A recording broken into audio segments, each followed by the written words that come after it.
Page 76, Ode to Joy, a very famous melody by Beethoven from his Ninth Symphony, last movement of the Ninth Symphony.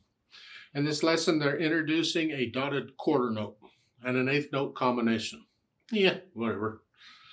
If you understand how dotted rhythms work, it doesn't matter what the note is because it's the same. All dotted rhythms work the same. You already had a dotted half note. So let's just make sure we understand how a dotted rhythm works, regardless of what the note is. Go back to the dotted half note. If a quarter note gets a count, then a half note's going to get 2 counts. The dot, in that case, will get half the value of the note, so it will get 1 count. So you take the 2 counts from the half note and the 1 count for the dot, and you put them together and you get 3 counts total. So a dotted half note in 4/4 time or 3/4 time is worth 3 counts because the dot gets half the value of the note. Now keep in mind that the dotted half note is 3 quarter notes. No matter what the time signature is, it's always worth 3 quarter notes because a half note's worth 2 quarter notes. And then in this case, the dot's worth 1. Well, a dotted quarter note's the same idea. There's 2 eighth notes in a quarter note. So a quarter note, if it gets 1 count, then the dot gets half of that, which is half a count.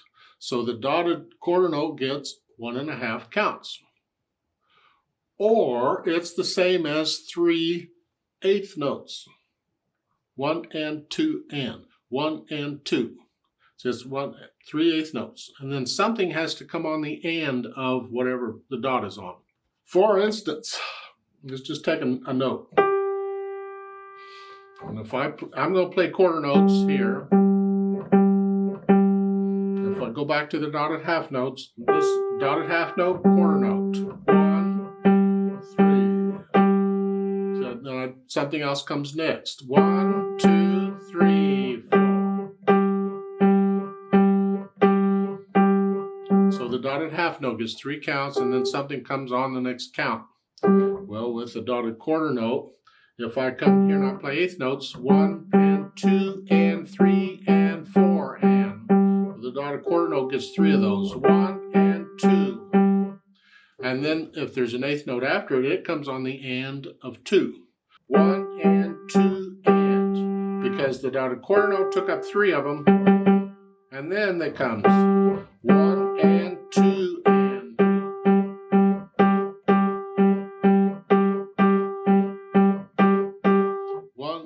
2 and 1 and 2 and that's how they work. A dotted note is like 2 notes tied together.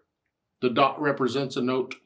Like the dotted half note, it's like a half note and a quarter note tied together.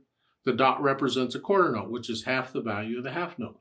Well, in a dotted quarter note, the dot represents an eighth note, so it's like a quarter note and an eighth note tied together. Only instead of putting in a quarter note and an eighth note tied together, they just put a dot after the quarter note. And any note can be dotted. I could have a dotted whole note. A whole note, let's say, and it can't be 4/4 time because the biggest note you can have in 4/4 time is 4 beats. And a dotted whole note will be longer than that. So let's say it's 8/4 time. There's 8 beats in a measure. So a whole note would get 4 of them. The dot gets half of that, which is 2 counts. So a dotted whole note would get 6 counts in that case. Yeah. So all the dots work the same, and any note can be dotted. There are dangers to dotted quarter note. I'll talk about the danger when we get to it.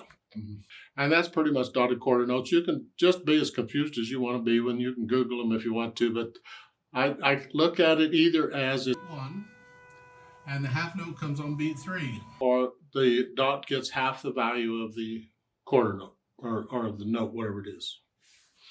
Now, Ode to Joy. It's 4 lines long, treble bass clef, 4/4 time signature, and a bunch of quarter notes. We have the dotted quarter notes now. Half notes, eighth notes, and whole notes. Oh boy.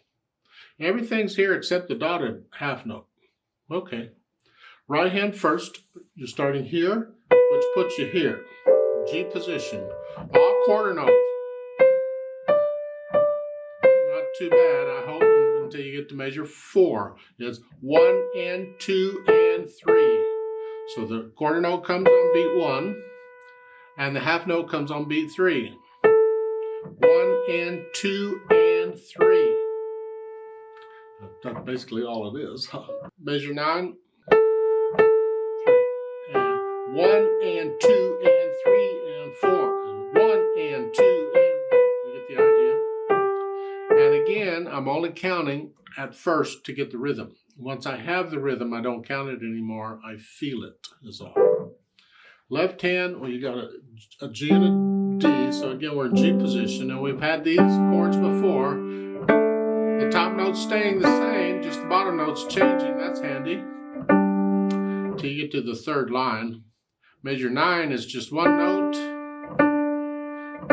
And then measure, 12? C sharp. So instead of a C, I'm going to use C sharp. And that's only good for that measure now. So in the last line, when I get to the last measure, that's C, that's a natural. So once I have an idea what the hands are doing, then I'll put them together and let's see what happens. We're here, and then here. Make sure all the notes are right. And then here. And then here. And 2. So I go through and I put the hands together. And then I'll go over it, maybe a line at a time or so. I mean, the first 2 lines are identical, and the last line is the same. But the third line's different. You may have to work on that. But I'll get rid of any hesitations. No hesitations. And here you should be able to play this without looking at the keyboard. Even when you have to go to the C sharp, you need to feel where that black key is without having to look eventually. So once you get rid of the hesitations, I think about the articulation. And this is very connected. You can lift up at the end of the line, each line, because it's a phrase. It's like taking a breath. Lift up. And that's both hands here. So I'm going to lift up at the end of each line. Look at the third line at the end. Measure 12 here. Here, again, well, you have to lift up anyway, but again, it's like taking a breath because that D in measure 12, that's melody. That's it. This left hand is helping it out. But you lift up. So I get the articulation in, and then I add the dynamics. MF at the beginning, sort of loud, sort of heavy. These are light. The melody's in the right hand. We want to hear the melody. And when you get to measure 9, now you're soft. Left hand's very soft. And then you get a crescendo in measure 11. We'll start measure 11 soft. You don't change immediately. You change immediately after. And you're going to go up to loud for the last line. So you're going from soft to loud. Soft, louder, louder, louder, now loud.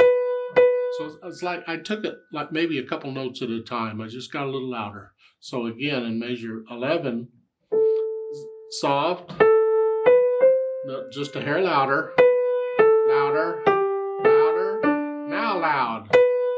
And this is in the background. So we crescendoed up to loud there. You have to plan it out, because if you don't plan it out, you'll be loud by measure 12. So I'm already there, and no, I don't want to be there yet. Now, once I do the dynamics, I add the speed.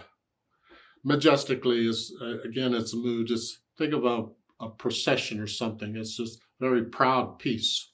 And different orchestras will play this at different speeds, and people will sing it. There's words to it. So people will sing it at different speeds, but just keep it. It's not slow or fast. It's just like you were strolling down there, and I'm proud. Here I am, da da da, something like that.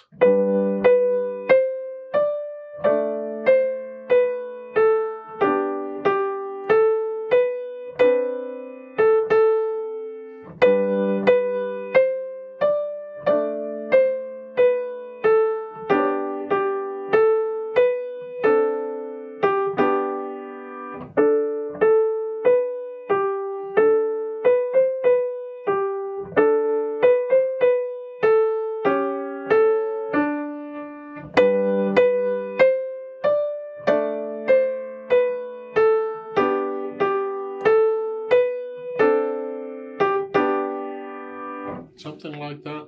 Let's play this together slowly and check the notes and the rhythms. I'm not going to do the dynamics. We're not performing it. We're just checking notes and rhythms, and we are going to go slow. I'll give us 4 counts. 1, 2, ready, go.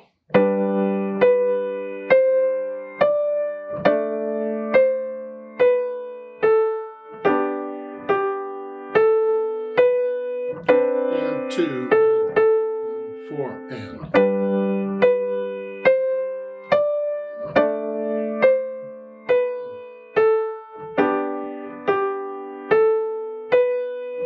And 2, 4.